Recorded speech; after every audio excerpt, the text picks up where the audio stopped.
well. Now, you want to beat somebody with a trash division, make them look terrible, make them feel bad about themselves. Well, this is the division, Tartalek. One of the worst divisions in the entire game, especially for the Axis side.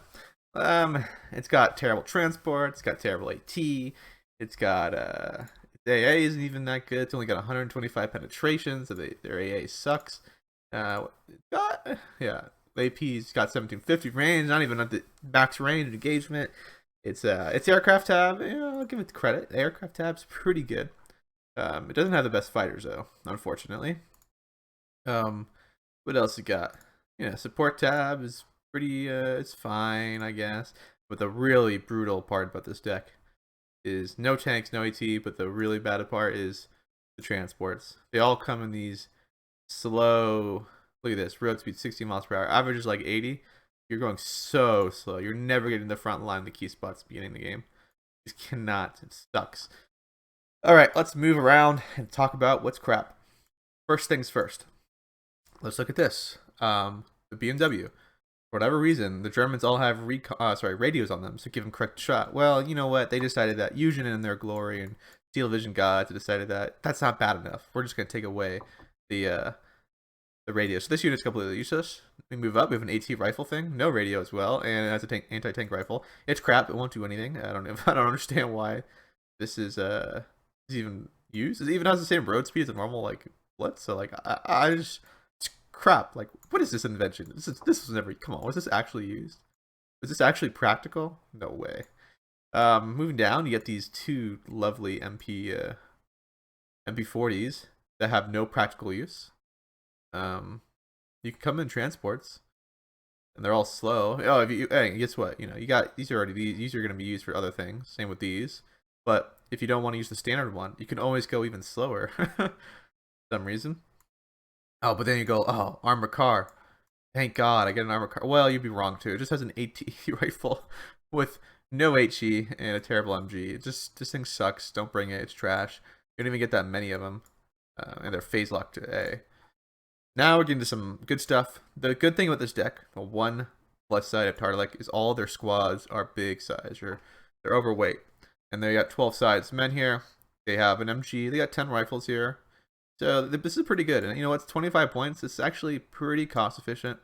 I think this unit will lose to everything. But I mean, not everything. Okay, I'll do good. But the best thing is it's a fat squad. So it can get suppressed, retreat, and then come back to the fight and still be at a good, decent health and keep fighting. That's kind of it's the only really upside of Tartalek. Now moving on. This is where things get brutal. Here's the thing. You have only one transport to select from. And it isn't pretty. You have one good squad. Like, so you have two of these cards. Or actually you have three of these cards. The 3 MGs and 10 rifles. This squad is pretty good. 13 men in a squad. These guys are your bread and butter. These guys will annihilate. You also get some pioneers with equivalency. These are also supersized squads of 13 men. These guys will get trashed in any gun engagement, but those frag grenades, they'll do the job. The flame squads are just like everybody else's flame squads. They're okay. I mean, there's nothing to write home about it. I think you get a little bit more availability, but that's kind of it's nothing special. The leaders, they come with smoke. You can bring the leaders in a faster vehicle, but what's the point? You need to have everything else. You can also bring Panzerfaust squads. These are also supersized. So everybody's supersized for some reason. Everyone's fat and large in these squads. So you get some Panzerfaust, but they have no MG, so it's pretty trash. These guys get annihilated. But again, it's just the meat. Like you just need to throw guys at the wall. Like these guys will just keep taking hits and keep fighting, and that's what's so great about them. You gotta watch out for surrenders, mass surrenders. You gotta be really careful with that. That's why if you want to succeed with this division, I think the only real way to do so is to rely on a commander and bring leaders, tons of leaders, and just get everything double vetted. You just have to. You want your riflemen to actually compete with everybody else and have your supersized squads compete and not surrender. This is what you're gonna have to do. Other than that, this is the only squad that can actually annihilate other squads. And then everybody else is terrible. You also have another leader type with an MG, but you don't want your leader to be on the front line, as I think. So you can bring a lot. You can really max out the infantry tab. It's pretty effective, and you can I have 123 infantry. You could if you really wanted to, you could probably max it out a little more, but you know, you really need to. Now tank tab.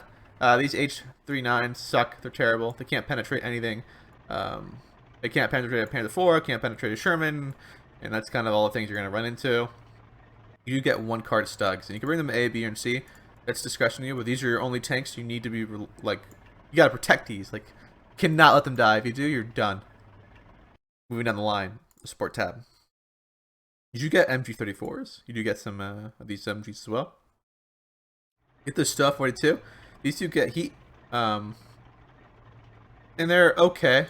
They're pretty fragile. They get penetrated. It's just 100 armor, but I don't know why. Every time I use them, they kind of die. They also don't really get that good availability. I recommend bringing them. They can do the job, but you got to pair them with like a real Stug, because that HE round, the heat round they're firing, you'll get 6 shots to them, and it's not really the most precise weapon. You do get leader, commander. You can bring a motorcycle if you want. You also get this vehicle. This guy, yeah, look at that. He doesn't have pedals in there, I don't think. Magic. He just forces it with his mind. Moving down to the AT tab. This is where you kind of get scary. You can bring an AT rifle squad, which you shouldn't because they're terrible. You can bring a Panther Shreks. These are pretty good. I recommend them. You can also bring this AT gun, and I don't know what this thing is, but it's terrible. You're like, oh, it's 75 mil. Well, no, I think it's a low velocity gun. I don't know what this thing is, but it's trash. It has a heat round of 90 penetration. It has an AP round of 60. What the heck? Why is it such a big gun for nothing? You do get these pack 40s mils. These things are pretty good actually. They have a heat round 750 that will annihilate anything. 180 penetration. It's AP 75 and it's 1000 meter. But the thing is, you can kind of use these as assault guns. They have HE rounds. It's really good, and they're have a pretty good fire rate. So that's what I would use these for. And you get one card of pack 40s. You can bring them A and B. You have a little bit of option of transports, but they're all slow as hell. So you can go with the normal standard slow vehicle. If you really want, you can spice it up. You can bring it even slower. And if you really want, you're really like, I need to go a little slower. You can bring this this horseback drawn, whatever this thing is, this tractor. I don't know why. Why would they even give you that option? What, you want slower? Here we go. A-Tab's actually okay, but the problem is you cannot rely on these as AT guns because the penetration is only 125. So any heavy tanks, you're not gonna have any. You're just gonna get annihilated, and they suck. They're just terrible. The only thing they get is Bofors here, which are, these are actually really good, and these will annihilate aircraft. So the A-Tab I do recommend. You can also bring them in supply. I bring them these in supply, so that's why they're in B. But you can kind of customize your it. But I would not use these guys as max range engagement, AT guns. They do have, and they have 1750 range, so they have less than the 88. So if you're used to using the 88 2000 range and destroying everybody, not the thing to be using. Like 2 Shermans will kill this thing. The thing that's strong about this deck is the off map. We got some crazy amount of off map. You get some 305 millimeter. I don't know what this is.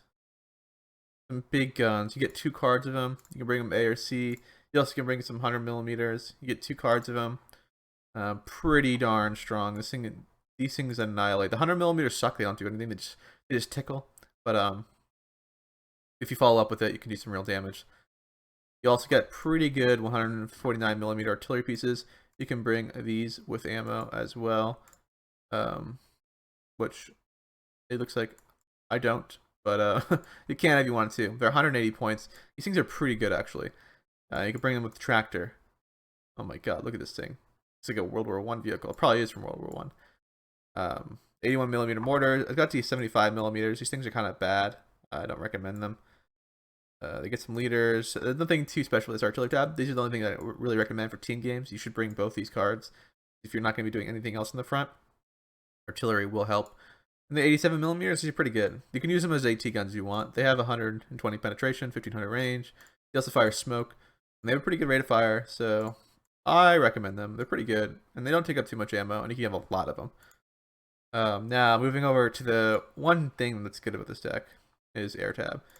You get this thing, anti-tank gun. It's not very good. It won't reliably pen the things like a duck, but There's 145 penetration, but that's deceiving. Like, it doesn't really get the first shot ever to the kill. It'll kill Shermans. That's kind of the max you can use this thing for. I wouldn't really use them for T-34, 85s, or IS-2s. Fighters are okay. Got a lot of light bombers. You can also bring these 2 bombers. They have two 500 kilogram bombs. These do the job. They actually have pretty good survivability. They do get a card of Flock of Wolves with the bomb load. Pretty good bomb load as well. That's all I have to say about this. It has some recon vehicles. You can kind of air spam with this deck a little bit, but not as effectively as other decks. And then obviously the king of what you need. This deck is awesome. You got 75mm pack 40s. You don't care about this, but barbed wire trenches, MGs, AT guns. If you ever do breakthrough. So this is the team deck. I'll show you now the 1v1 version. Okay, so back with another deck. This time Maverick. You're deciding to yourself that you really hate yourself and you really want to make it absolutely painful to play the game, and you want to play 1v1 and get thrashed, or you want to thrash other people and make them quit the game. This is the deck to do so.